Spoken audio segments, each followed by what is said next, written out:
भगवान शिव और गणेश जी अकेले बैठे हुए थे। गणेश जी बुद्धि के दाता है। कौन है?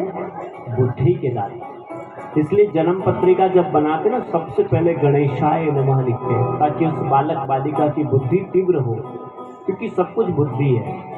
तो उसी प्रकार से गणेश जी ने अनायास अपने पिता महादेव से प्रश्न किया, हे पिताश्री, मैं आपसे एक प्रश्न करूं? भोलेनाथ ने सहज कहा, कहो पुत्र कहो, तुम्हारा क्या प्रश्न है? गणेश जी ने कहा, पिताजी, मैंने आपका सत्यम शिवम सुंदरम नाम जाना है, लेकिन सुंदर तो आप हो ही नहीं, फिर ये सुंदर कैसा है?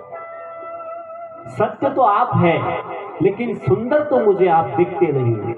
मेरी माँ इतनी सुंदर है जिसको त्रिपुर सुंदरी कहा गया है, उससे सुंदर कोई नहीं है ब्रह्मांड में, कहीं पे भी सुंदर नहीं है। तीनों लोक में उनके समान कोई सुंदर नहीं है। त्रिपुर सुंदरी तीनों पूर्व में।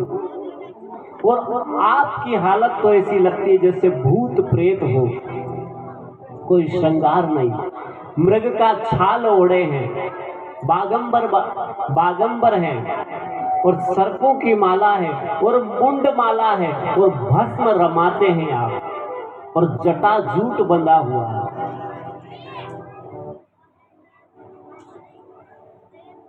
भोलेनाथ ने से कहा गणेश जी ने कि मैं आपका वो सुंदर रूप देखना चाहता हूं, और मेरी इच्छा है कि मेरी मां जितनी सुंदर है त्रिपुर सुंदरी, उतने सुंदर आप होने चाहिए, वैसे सुंदर भी आप लगे, मेरी ये इच्छा है। भोलेनाथ ने कहा, हे गणेश, तुम्हारी इच्छा अवश्य पूर्ण होगी। हम कल प्रातः तुम्हें वो दर्शन करवाएंगे, और हम कल प्रातः तुम्हें उसी रूप में मिलेंगे।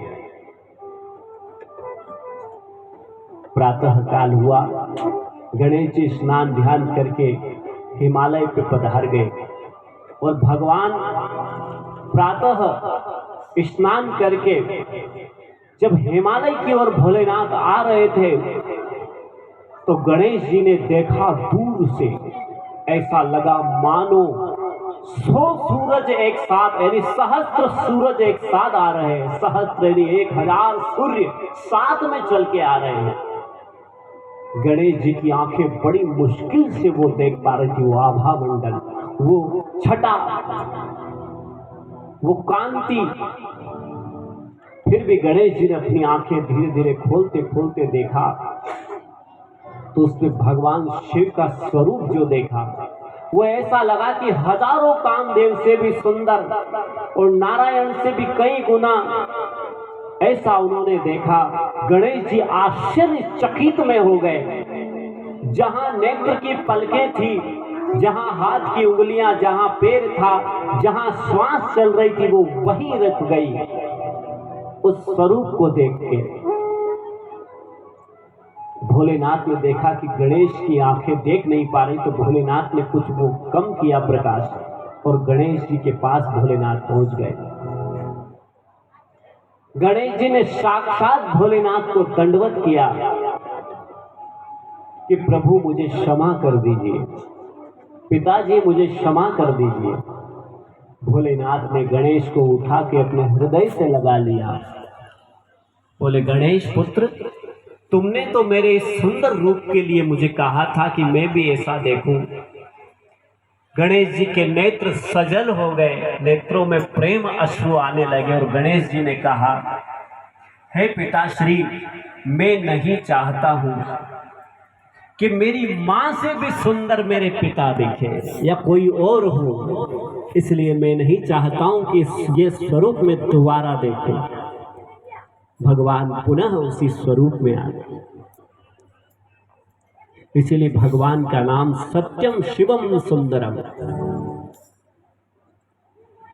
बंधुओं, भगवान शिव की यदि कथाएं आप सुनोगे, इतनी अद्भुत, इतनी अलौकिक है, अति श्रेष्ठ है। आज हम